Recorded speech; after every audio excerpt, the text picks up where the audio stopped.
pranams at Bhagwan's lotus feet. I'm blessed to be able to uh, study and communicate uh, Swami's Gita Vahini. And, we have so far come quite a distance. So we have basically completed 2/3 of the Gita. Just by way of a recap, the first 6 chapters of the Gita are categorized within the group of Karma Yoga. The next 6, which culminates in the chapter 12, which is called Bhakti-Yoga, showcases what Sri Krishna, who is the originator of this wonderful movement of bhakti and who demonstrated it in practicality, not just as a set of chapters and verses which he taught to Arjuna on the field, on the battlefield, but right from his childhood, Sri Krishna showed the world how he could inspire pure feelings and bhakti in the people who were around him. So it's not as if the Gopikas developed that bhakti. It is Sri Krishna, that little child, who much before he actually taught conceptually the whole paradigm of bhakti to Sri Arjuna and through him to the world, had started demonstrating that even as a child. And we saw various verses which I will pull up. But what is important for us, brothers and sisters, and this is a constant reminder to us, that we should not, just like Swami says, think of the picture as God. Don't think of God as the picture. That's very, very important, though it sounds like a tongue-twisting type of statement. But the important thing is not to take the Gita as a conceptual set of verses, right? And if you see, one of the names of Swami in the 108 names is Gita Bodhakaya Namaha. We bow to our Sai, who amongst the many things that he accomplished during his avataric mission, taught us the true significance of the Gita. And what is the true significance of the Gita? It is that bhakti that Sri Krishna inspired. And when he stole the butter, Swami explains in that song, Chitta Chora Yashoda Ke Bal, that this Yashoda Ke Bal, the son of Yashoda, who stole the butter, that butter is nothing but the heart of the devotee, which has pure devotion filling it, not partially occupying the heart. When the heart is completely filled with pure devotion, that is when the Lord will say, here is where I am headed. And Swami also said another thing, when Narada used to ask Vishnu, Sri Vishnu, where can I find you when I want to communicate something important? And then he said, don't worry about all these branch addresses of mine. Vaikuntha, Kailasha, ocean of milk, here and there, this temple, that temple. No. Narada, I am installed. He used the word, I am installed in the heart of the devotee. That is my permanent address. That's my headquarters. The rest are all places where I go now and then. But when you want to reach me, when you want to call on me in the heart. So we are going to, so Sri Krishna actually laid the basis for the next chapter. But before I go there, I just wanted to remind you about a very powerful set of teachings that was embodied in these few verses, 8 to 11 of the chapter 12, where he says, fix your mind in me alone and surrender your intellect to me. Both things we have to do. And when Swami used to give us interviews, he used to use the word swadhin, become completely reliant on God. Swadhinam lo undali. Bhagavatudu swadhin. You should be completely reliant on the Lord. And that is what I'm reminded on when I look at this fix your mind. So this is the A class, top class devotee. But then he makes a series of reduced or less difficult to achieve. He comes down from that high pedestal and says, okay, here are other things you can do for me if you cannot completely fill your mind with me, with Sai, with Sri Krishna, as the Gopikas did. And then a very critical thing which we ended last session was Adveshta Sarva Bhutanam Maitra Karuna Evacha. You cannot think of yourself as developing true devotion unless you are free from anger, hatred, malice, and all these things. So I humbly submit to you all that as we introspect and we look at our lives, are we developing in that direction? Are we growing? That sapling that Swami planted in our hearts whenever we came to him in the 60s, 70s, 80s, 90s, early 2000s, how will that grow? For that seed of bhakti to grow, look at our interactions with people. Don't think that those are not important. Purify them, clarify them, because that seed or that sapling of bhakti cannot be fostered if there is malice, anger, hatred in our hearts. So before I make this a repeat of the Bhakti Yoga, I will control myself and now take you to the next chapter, which seems to be very abstruse. I hope you can see my screen, but you know, it is a very important chapter because this is the anchor or the beginning that Sri Krishna lays for Jnana Yoga. And we don't have to shut our minds off thinking that, oh, no, I do seva, I like bhajan, so I should not go down the path. I don't need to listen to this. If we did not need to listen to this, why would Sri Krishna have taught this? And if you see, Bhakti Yoga had 20 verses, and I told you there was a little bit of cheating going on there, because for all those 5 chapters preceding chapter 12, Sri Krishna had been talking about bhakti. He spoke about patram pushpam phalam toyam. He spoke about ananyas chintoyanto mam. You know, fill your mind in complete. All those things he did before the culmination of Bhakti Yoga. So in this chapter, which seems to have a very tricky and conceptual basis, but let us explore this with an open mind, because Sri Krishna is taking us onwards into the culmination of devotion into Gyan or knowledge. And what type of knowledge are we talking about here?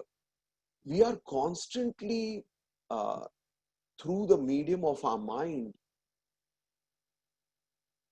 embarking on different journeys every day. As a child, we embarked on this journey called school. As a young person, we embarked on the journey called college. Later on, we embarked on the journey of a career. Now, what is common across these journeys? What is common from the time we were little babies in our mother's arms and we learned to walk? And then what was the expectation from our parents? Language. One of the key expectations of our society is that we should learn language. And then the expectations grow into schooling, college, career. And during all this time, we are focusing on the body and the mind. And pardon me if you think that this is a repeating construct, but this is a very important construct, because by focusing on the body and the mind, after the time that we learn to say our first syllable, maybe we say ma or mama or papa, or whatever are the first syllables we utter. From that time, we start moving into the realm of what is called objective knowledge. And this haunts us. This is a pursuit all of us are constantly engaged in. Every morning when we wake up and we read the newspaper, or today you read your app, news app on your Apple phones or your Samsung phones, what are you doing? You're calling forth this instrument called the mind, which during the time that you were in deep sleep, the mind was completely absent. And that is why this chapter is very, very important. because it gives us that deep jnana or self-knowledge. And let us see what is the meaning of this self-knowledge. So the name of the chapter is Kshetra, Kshetrajna, Vibhaga Yoga. Now, before we talk about what is Kshetra, Kshetrajna, let's see what is Vibhaga. Vibhaga. Bhaga means aspects, or to break a thing up into two parts, right? So Vibhaga means literally differentiating or finding the difference between Kshetra and Kshetrajna.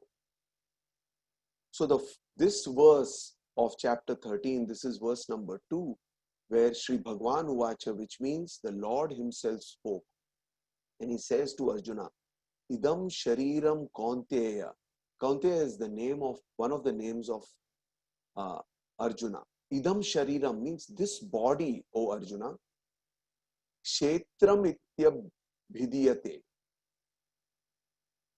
Etadhyo veti tam prahum kshetrajna iti tadvidihi.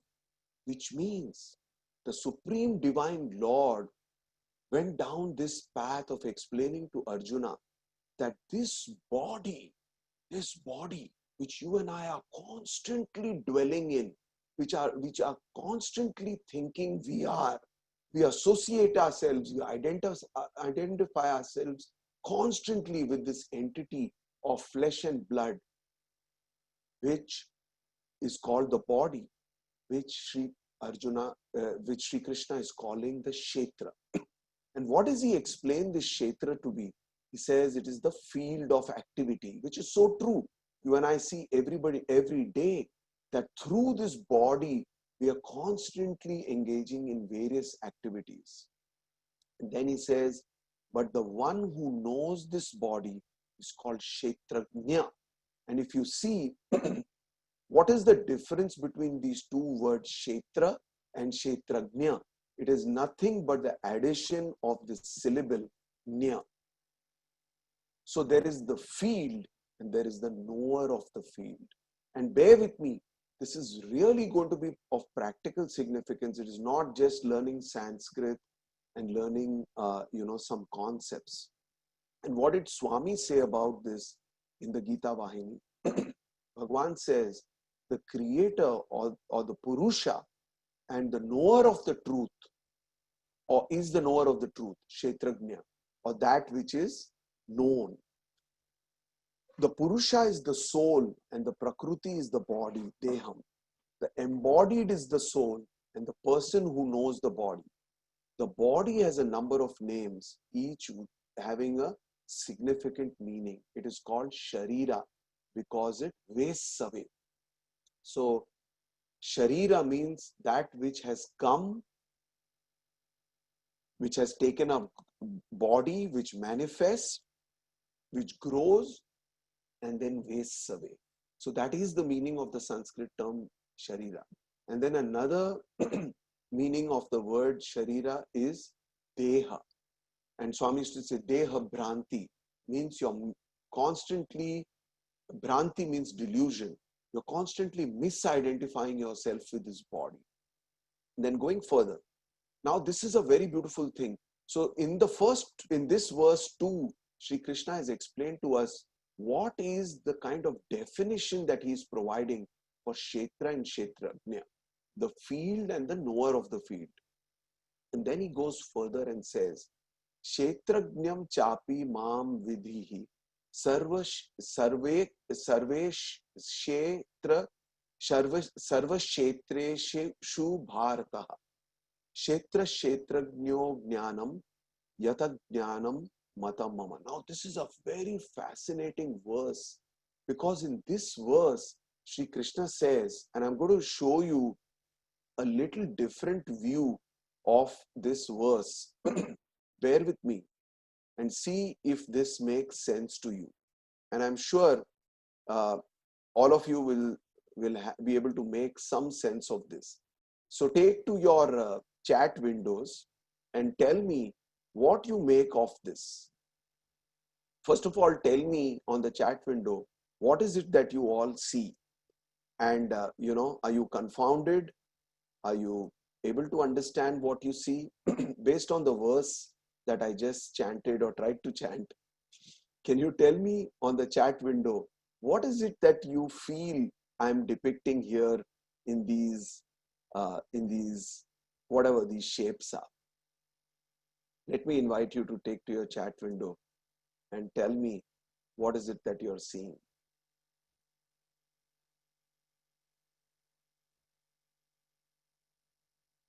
Anybody? It's fairly simple, right?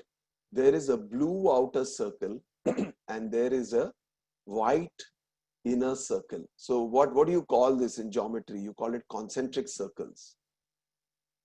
So yes, I see some answers coming up, but tell me more. Tell me more about what you think this is all about. What am I trying to portray? Separation of the individual from the whole. Okay. Thank you, Radu uncle. So let me try to tell you what some of the thoughts I had. So this is the avatar. He stands alone, but still the avatar also has the body and the soul within him, right? And now, what is this?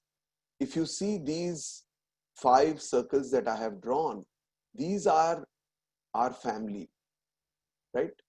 Our family is closest to us. So if you take this circle to be yourself, or I said the avatar, but it could be yourself, and these are your close associations.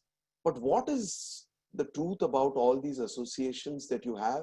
These other people, they also have a soul and a body, right? They have a soul and a body. And what did Sri Krishna call this soul and the body? He says, Kshetra and Kshetrajna. So my mom, or my sister, or my brother, or my wife, or my son, all have Kshetra and Kshetrajna. I also have Kshetra, body, and the indweller of the body, Kshetrajna. And then what are these other people that I have drawn? They are all society. But now let me ask you a really trick question. And this you have to be really quick to answer. What else do you see in this slide? Let me see who is perceptive enough to notice something that I did not speak about. What else do you see in this slide? Okay. Yogita says one circle is the witness of the others. Okay. What else do you see? And I'm laying the basis for the next verse, which is truly fascinating. Family versus society. Okay. All of you are seeing something but are kind of missing it. Take one last look at this slide.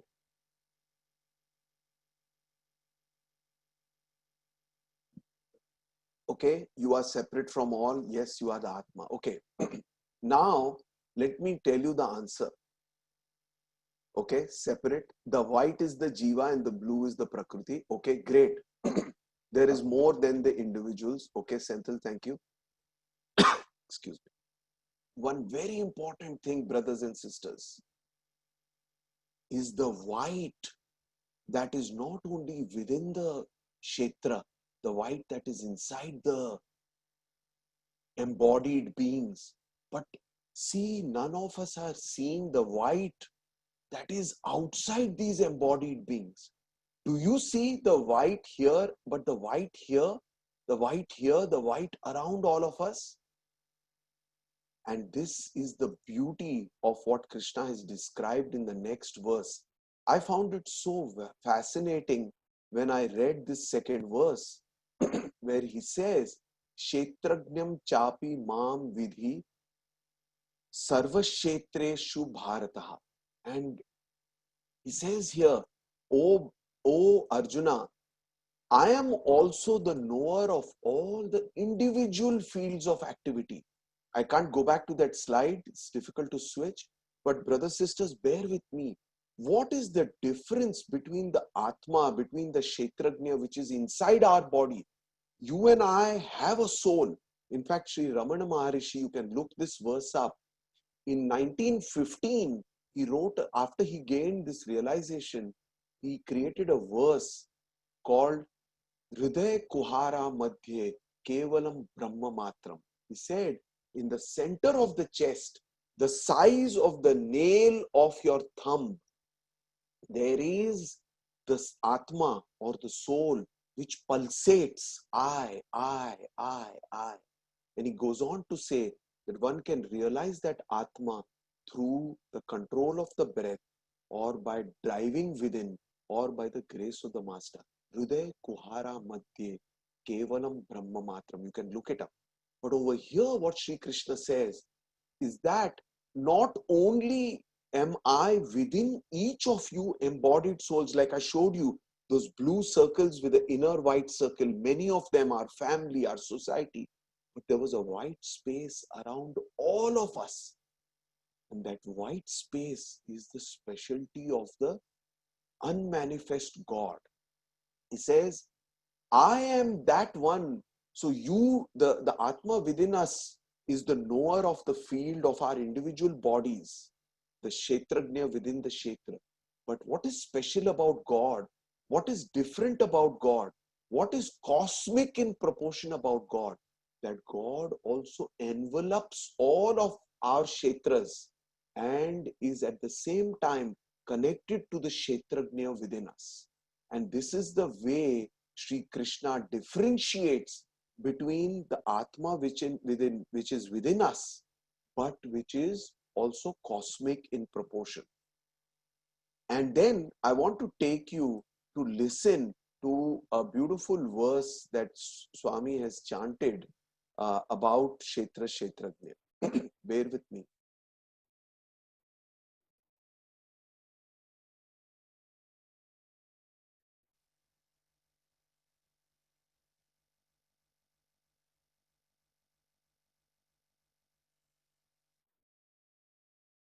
Let me just make sure that you can hear computer sound. Give me 1 second. But you will enjoy this. It's a brief clipping. I'm sharing it now. The body is just a temple. ఈ దేహం ఒక మందిరంగా మనం విశ్వసించాలి. The body is just a temple. క్షేత్రజ్ఞ చాపిమాన్ విద్ధి అన్నాడు. ఇది క్షేత్రము. This is the body. తాను క్షేత్రజ్ఞుడు. And he is the knower. క్షేత్రజ్ఞుడు ఉండటం చేతనే దీనికి క్షేత్రము అని పేరు వచ్చింది. Because the knower and the known, you call it క్షేత్రజ్ఞ. క్షేత్రజ్ఞుడే లేకపోతే ఇది క్షేత్రమే కాదు. When there is no knower క్షేత్రజ్ఞ, there is no క్షేత్ర, the field, the body. కనుక క్షేత్రజ్ఞుడు ప్రతి వాని యందు కూడా ఉంటున్నాడు. So క్షేత్రజ్ఞ, the knower, is present in everyone. అట్టి విశ్వాసాన్ని మనం పెంచుకోవాలి. That faith we should. అప్పుడే మనకు దుర్గుణములు, దురాలోచనలు, దుశ్చింతనలు దూరం అయిపోతాయి. That day when we know this క్షేత్రజ్ఞ, the knower, you will not have any bad. I hope you enjoyed that brief clipping, and I can give you that clipping if you need it. But to me, it is fascinating what Swami is saying there, that, and he actually chanted the same verse that I was showing you, But what Swami is saying is that this belief, this which starts with an understanding that the Kshetrajna is within us all, that is very important for us in our process of spiritual progress, because this is the way we grow in our spiritual knowledge. So I'm going to ask you a couple of questions. If you heard that clipping carefully, this is a little bit of a quiz, but take to your chat windows and tell me, what does Swami equate the Kshetra to, or the body to? Can you take to your chat windows and tell me, what is the beautiful term that Swami used for the body?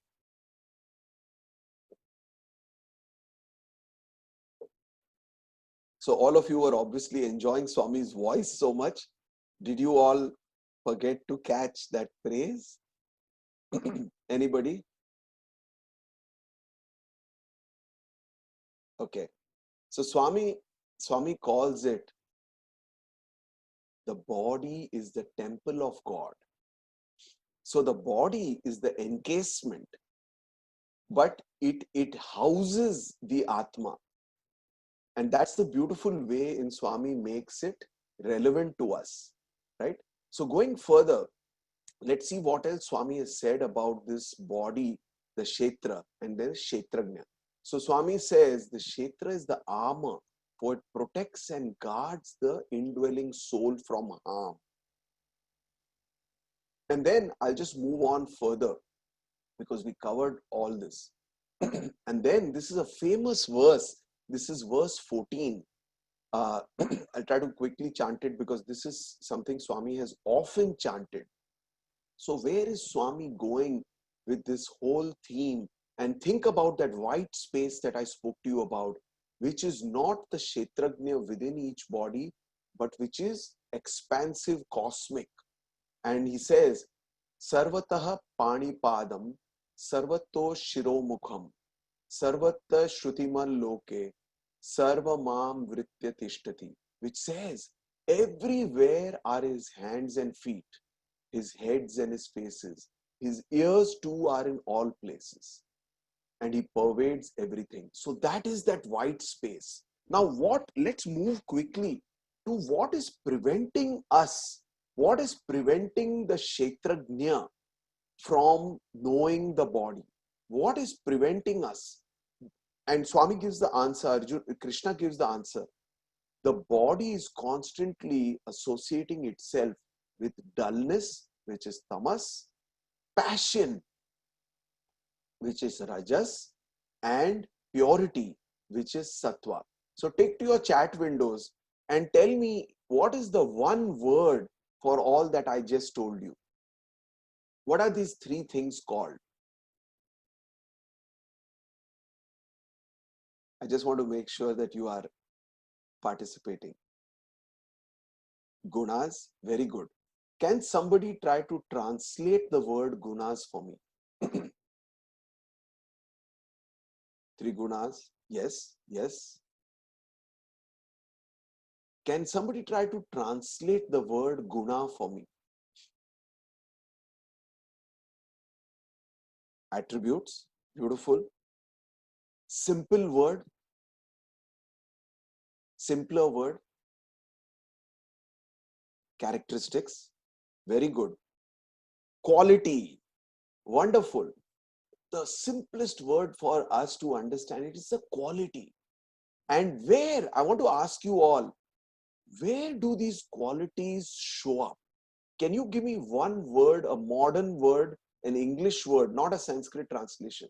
Where can you see these qualities constantly in a person?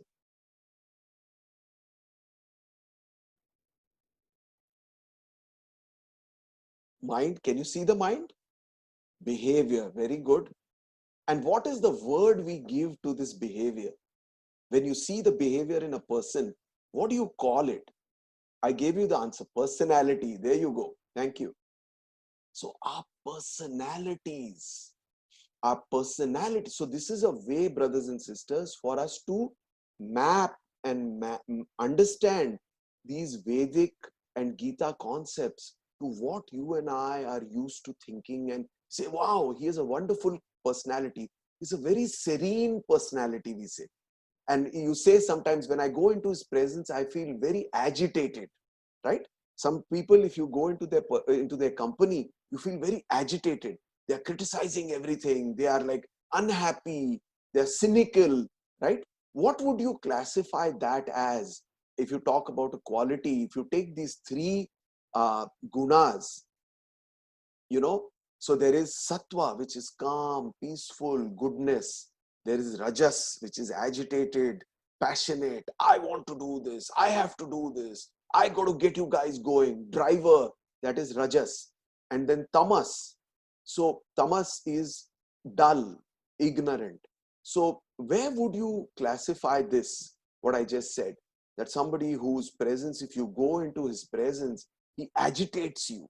He makes you feel, oh, I got to get into action. Who is that person? Is it sattva, rajas, or tamas? Let me see some answers. Rajas. Okay. Do all of you agree? Why don't you think I can feel activated in the presence of a sattvic person?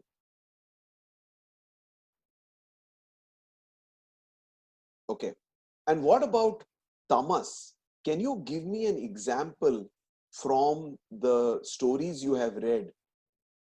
who does Swami say is a good example of the tamasic nature? I don't want to give it away to you, but give me one example.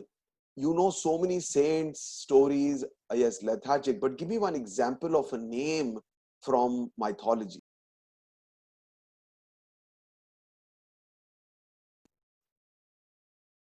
Anybody?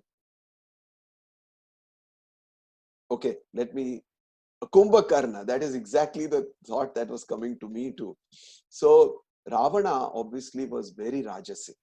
He was passionate. He was always doing something. He was conquering the devas, taking over heaven. He was trying to do all accomplishment, right? And then Kumbhakarna used to sleep for 6 months. He was in the deep sleep of ignorance, so to speak. Thank you for that. So let's go back to, and I want to tell you that the name of the next chapter is called Gunatraya Vibhaga Yoga. So we little bit touched on that, and I'm going to now make you listen to another talk which Swami gave to the. Can you all see this Swami's video screen? Somebody can just unmute and tell me. And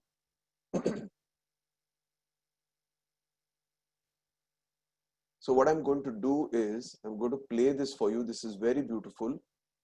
This was in 1991. Swami gave this talk to the Western devotees, and I'm going to ask you many quiz questions on this. So please pay attention to a lot of things that you see in this video. It's marvelous. The piece is hidden very much inside. The body is a temporary one. One day or another it has to perish. But we did not have a try to protect this body too much. Body is like the Godrej Almira. Almira is only inert. Why do you have this Godrej Almira? Because you want to keep very precious and valuable materials in them. Otherwise, Almira has no value. But the valuable things are inside the Almira.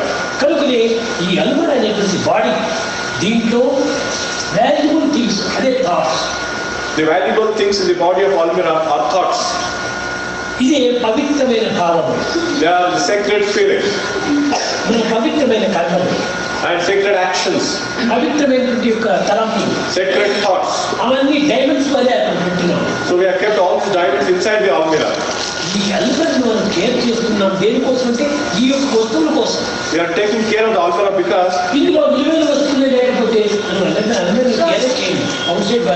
if there are no precious things, we don't care for the Almira, we throw the Almira out.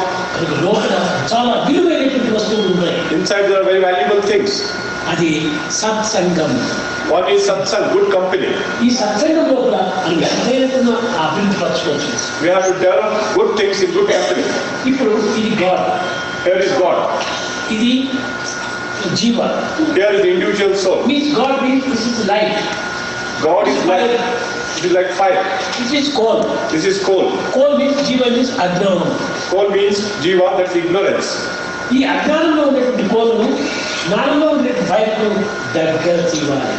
we want to get the individual soul into wisdom, we have to get them near.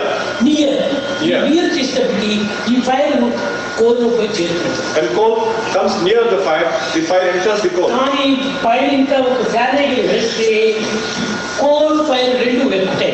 If there is the breeze from the fast, then the fire catches easily in the coal. Near and dear become one. When both near and dear are there, we can become one. If we want to attain divinity, you have to come near.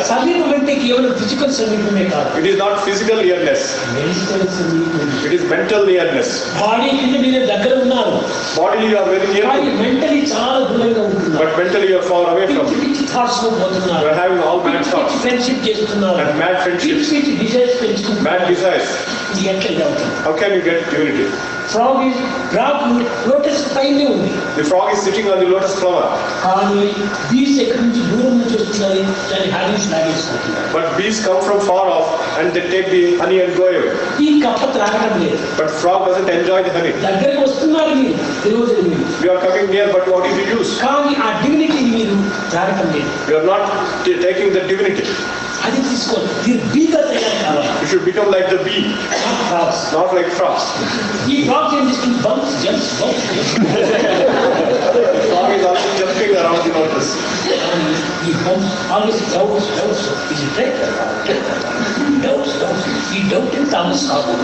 You are full of doubts and should not become doubting Thomases. Here is a small example. You love your wife. You love your mother.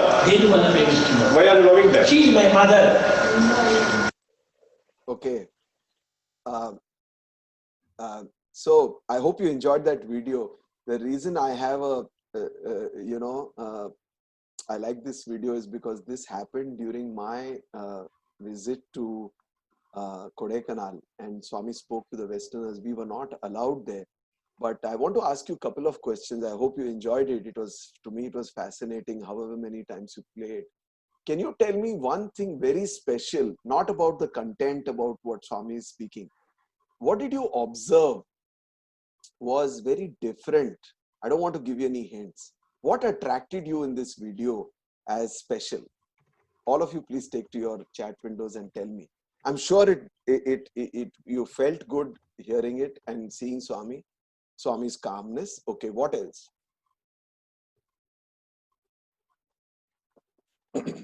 What else did you observe was new, even for me, physically? What did you observe which is very different about this video? No observations? Come on. He was sitting. Beautiful. Thank you. Swami was sitting. And I want to ask you all, were you able to see the mic? What do you think? Swami never wears a pin mic or a collar mic. I also am still unable to figure out where the mic was. So I think it was probably a little bit away, but he was sitting and talking. In those years, Swami was so vibrant. You could not make him sit. And, they would put a table with the mics and he would talk and he would make so many actions. You're able to see all that action. But it's such a sweet video. Look at the way he's so involved in everything he's saying. So quick question to you. What did he say which is relevant to our discussion about Kshetra, Kshetrajna right in the beginning? Can you tell me whether you saw something that was very relevant? If none of you are able to come up, I'll give you the answer quickly. But right in the beginning, he said that, yes, thank you, Lakshmi Auntie. But there was something he said which is very related to this concept of Kshetra and Kshetrajna, the body and the knower of the body. Any takers? Can anybody give me that answer? Swami spoke about this word, Almira, and safe. And that is the body. But within the safe is the soul. So the precious thing which he said to the Western devotees is that have good thoughts. Because you have the safe is the Kshetra. The Kshetra is the field. But within this temple of God is God. Another question for all of you. Today you all are not active in responding to me on the chat. So if you can be, that would be good. Can you tell me something which he said about that coal? And so he said that there is God and there is coal. Can you write about that to me? What is that process of becoming near to dear? I gave you part of the answer. But did you get that? And did you enjoy that? Were you able to relate to that? Any takers? Okay, let me try. Fire and coal, yes. But Swami said, you have a piece of coal. The coal merges with fire and lights up. Perfect. But what is required to light the coal up? Wind. Beautiful.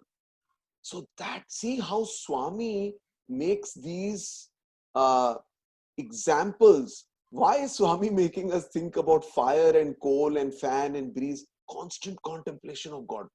And brothers, sisters, that is the beauty of the way this chapter proceeds in the Gita. So we understood there is a soul, there is this body is the protector, it's the armor of the soul. But then Swami and Sri Krishna take us to the next beautiful, fantastic point that yes, to go there, we have to stop associating ourselves with these three gunas. This dullness born of tamas, the passion, I want to achieve this, I want to do this, I want to go there, I want to, I want to leave a legacy. Often we say this, I want to leave a legacy. Where is that idea coming from? It's coming from the passion, me, I, individuality, that is rajas. So, and then now, how do we get across these, go beyond these three gunas? And that is the thing which Swami said, I don't want to test you because you all are not so responsive today. But Swami said, the frog sits on the lotus leaf, but the leaves come from afar.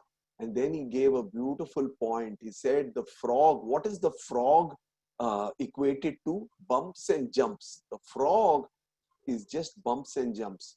And then he says, don't have doubts. So you can see over here that these three gunas, we are bumping and jumping between the three gunas. If we can be still, if we can become sattvic, if we can be calm, if we can breathe and not go between ignorance and misunderstanding. Tamas also means misunderstanding, darkness.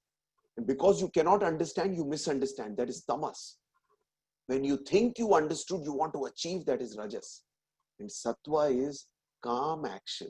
Action without seeking the fruit. Action because yes, I have to act. I need to act well, but I'm acting in devotion to God. That is sattva.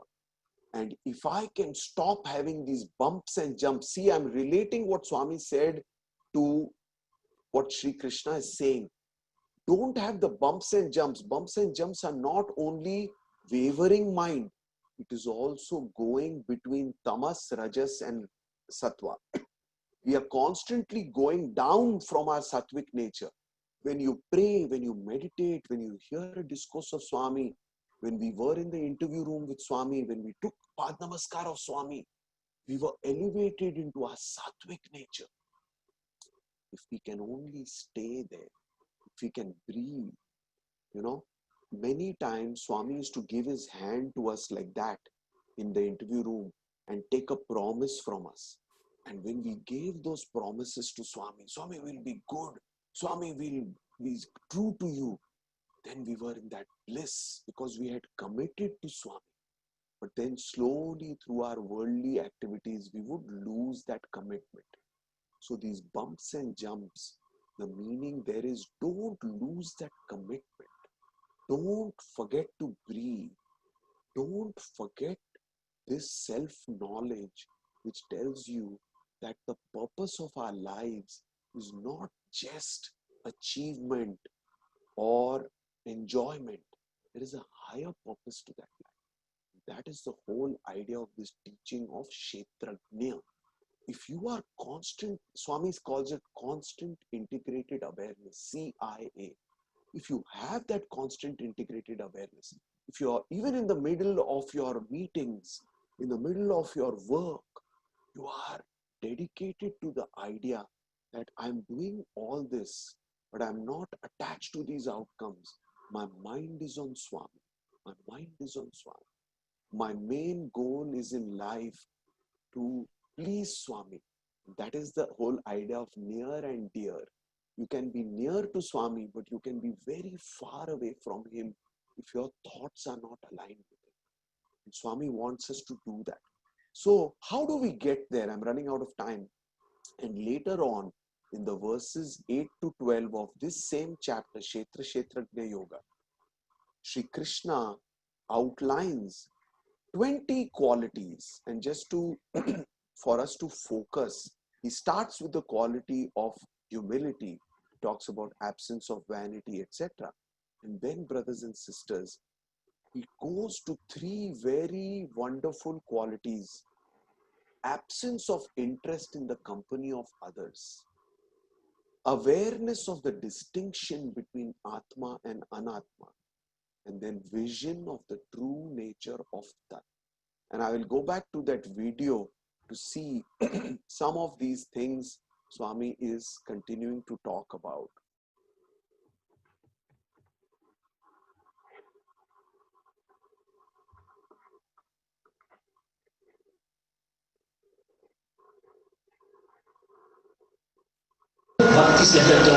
You are coming with great sincerity and devotion. Follow the right path. You have come to India. You spent a lot of money. You have wasted a lot of money. Time. After having come here, get the diamond and go from here. What's the meaning of diamond? What is the diamond? Diamond. ఈ మనస్సును పాలితం చేసుకోండి, విడుదల లేకుండా చేసుకోండి. The mind should be eliminated. This is diamond. That is diamond. Diamond మంచి విలువైనటువంటిది. Diamond is very precious. మనసు ఉండినంత వరకు మనకు విలువ లేదు. When mind is there, you don't get the precious. మనసును భగవంతుడికి అర్పించండి. You offer the mind to God. That is valuable. That is valuable. ఆ value రావాలంటే మనసు మంచి పెట్టుకోవాలి. If you want to have that value, you should have good mind. ఈ రకమైనటువంటి భావాన్ని పెట్టుకున్నప్పుడు మనం ఇంత దూరం వచ్చినందుకు చక్కని జీవితాన్ని సాధించిన వారు. Develop this type of feeling of having come from such a distance. Too much attachment. Don't develop too much attachment. దానివల్ల మనకు చాలా అటాచ్మెంట్ పెరుగుతుంది. మన జీవితంలో చాలా As attachments increase, our restlessness also increases. ఈ రెస్ట్లెస్ రావడం వల్ల కేవలం ఒక విధమైనటువంటి concentration చేయలేకుండా. Because of restlessness, you are not able to concentrate. ఈ కాన్సన్ట్రేషన్ లేకుండా పోవడానికి కారణం What the use of? This is the reason for not getting concentration. Marriage life. If you like to marriage, If you are interested, get married and live a married life. friends అని mind అంతా పాడు చేసుకో. But don't spoil your mind by having friends. Friendship పెట్టి marriage చేసుకో. Better to have marriage rather than friends. Friendship is very bad. Friendship is very bad. It's not good. Friendship with God. Have only friendship with God. Real friend is God. Only real friend is God. These worldly friends. Worldly friends. They are changing people. Money in the pocket. Position is there. Hello. When you have money in the pocket, when you are in a position of power, all the people No come. money in the pocket, no position. They are not telling you. When you are not having money or power, they won't tell you goodbye also. I hope you enjoyed that. That was, you could hear how the devotees are laughing. And that is Bhagwan's special quality, brothers, sisters. That he taught us such great things. He went from the topic of the Almira, the body, which is Kshetra, and the indwelling Atma, Kshetrajna. Then he took us to this idea that yes, you have got to be, you are in this hall with me. You've come close. You spent so much money. Don't lose the value. And that is what we have to do in every satsang that we have.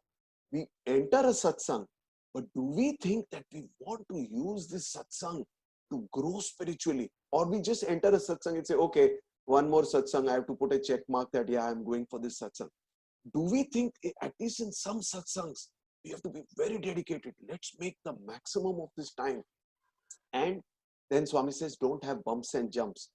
Don't have a wavering mind. Don't go from the sattvic feeling that Swami creates in us to again the bonding feeling that we have.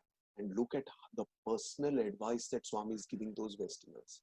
He tells them that you have not come to India, leaving your family, spending so much money to create new relationships, right? You may find somebody else and you like him or her. Say, don't have those relationships. These relationships don't come to Sai Baba and have to have those relationships. And Swami used to tell us the same thing as Sai students. Many times he told us, you may be in the same room with 13 other boys, 12 other boys. You are not come here to make friendship with that boy or this boy. Because he said, one day, like 2 logs flowing in the river, you will be somewhere else. And today when I look back, I see what truth there was in those statements. So Swami doesn't want us to use our time to develop friendships. And that was the point that Swami was making in that 20 qualities, right? Which we just showed you. That absence in the interest in company of others one sign of our spiritual growth is that we don't seek company of others unless it can improve on our bhakti, unless it can give us a more spiritual thought. And then, so with that, I want to take you to a very beautiful related thing that Swami spoke about when, excuse me, when I was there in 1993, and I want to try to conclude with this idea. So Swami spoke about this mind in 1993, excuse me.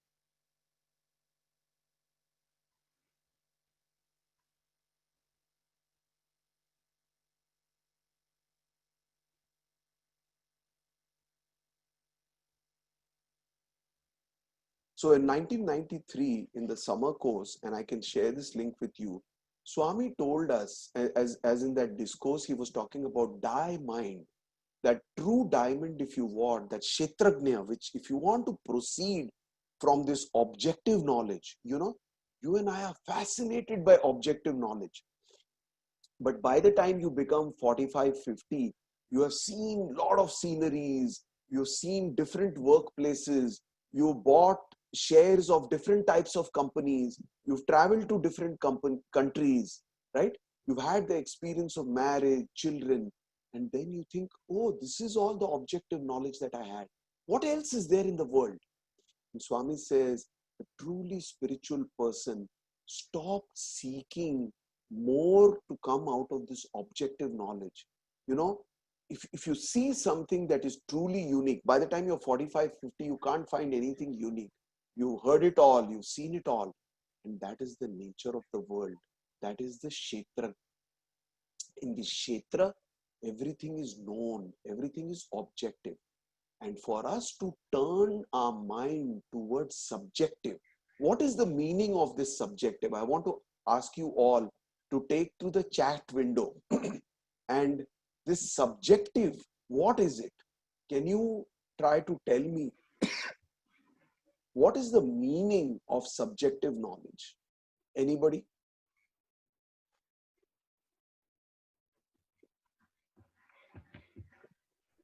No takers, no measurement, okay?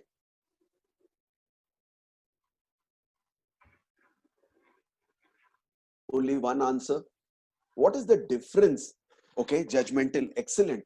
Tell me more differences between subjective knowledge and outer knowledge. You already know. Objective knowledge, I gave you so many examples. You want to see pictures of different destinations. You undergo different courses. You learn science. You read the news. What is subjective knowledge? This is what we are discussing today. You have the answer with you. Apply it.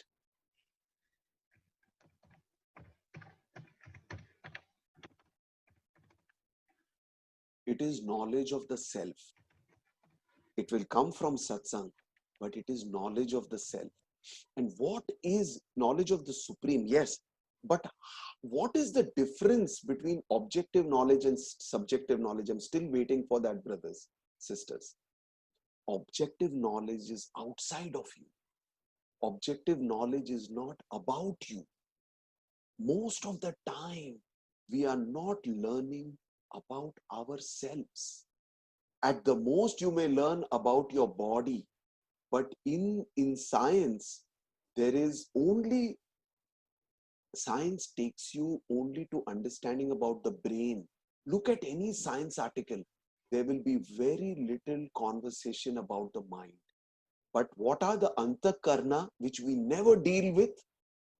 We are always worried about heart problem. Is anybody worried about mind problem? If you say you have a mind problem, they say you have to go and see a psychiatrist. Maybe you're depressed. That is the extent to which the modern world acknowledges the antakarna. And what is the antakarna? Swami describes the antakarna as manas, or the mind, buddhi, chitta, ahamkar, and finally the atma. And one day, giving this discourse in the summer course, And you should all go and read this discourse. Unfortunately, I don't have time to go over it. But Swami says that all of you are dealing with the ordinary mind.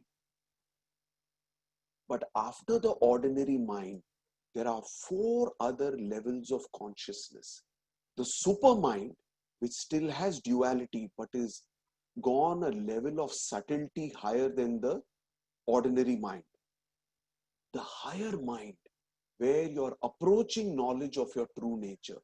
The illumination mind, which is complete oneness. And the over mind, which is your true pole. So if you like, and you can just type in on Google super mind, over mind, and you will get this beautiful PDF where Swami talks about the 4 levels of consciousness, which will take us on this journey towards Kshetrajna. And I'm going to stop with that because I know today was a little bit of a heavy session. But just to recap, we started by saying, what is Kshetra and Kshetrajna? Then we said that because of the 3 gunas or the 3 qualities, passion, ignorance, and calmness and goodness, the Kshetrajna, which is the indweller, is constantly misidentifying itself with the world and activities. And then we said, you need to develop these 20 qualities. And the major ones are absence of interest in the company of others, awareness of the distinction between Atma and Anatma, and then slowly move towards gaining a true vision of your true nature, which is nothing but that Kshetrajna. Then we said that Swami has taught us about these 4 levels of consciousness. And I want you to recollect and remember what a beautiful discourse he gave to those Westerners in 1991, where he said, don't be like the frogs which have bumps and jumps. And those bumps and jumps are not just doubt and faith. Those bumps and jumps are coming down from the high pedestal of Sattva Guna, or calm breathing and dedication to our mission of self-realization. And don't get fully enveloped, don't get fully embedded in passion, rajas, and ignorance, tamas. So if you do this, we will have truly honored Sri Krishna and gone from this objective knowledge, which we are constantly delving into, news, education, pictures, career, college, knowledge. All this superficial outside knowledge is objective knowledge. And we should try to develop this inner knowledge, this knowledge of the self, knowledge of ourselves. And I want to stop with that. Thank you all for attending. I'm just finishing on time. But this was a little heavy session. But this is laying the basis for self-knowledge. And I hope all of you will go back and try to reference some of these resources that I found. I personally was very excited to understand how Sri Krishna and Swami are guiding us towards this self-knowledge. Om Shri Sai Ram. Thank you. Hey, Saram, Ravi. Thank you so much, brother, for sharing. I'm super excited about these sessions. So I really, really want to thank you from the bottom of my heart. And I want to make everyone aware of some resources that we have for this series. We have been uploading all the videos on YouTube, and they are available on our website, on the newsletter. If you go to the newsletter, you can see the previous videos from this series. So that is available to you. And also we have some links to the Vahini series. And you can actually access the Gita Vahini from our dear Lord, so that you can also read it, and that will basically just take it to the next level. You will be able to actually be more in tune with these discussions, and you will maybe benefit a little bit more. So that is available to you. And finally, before we close, I just want to, just for the ones of you who joined before the beginning, there is a global Sai Gayatri chanting going on this weekend. So if you get a chance, just take some time and join it, even if it is just listening in the background. Very, very powerful. So with that, I want to conclude. Thank you so much, everyone, for joining, and we will talk again next weekend. Okay, Sarah, bye.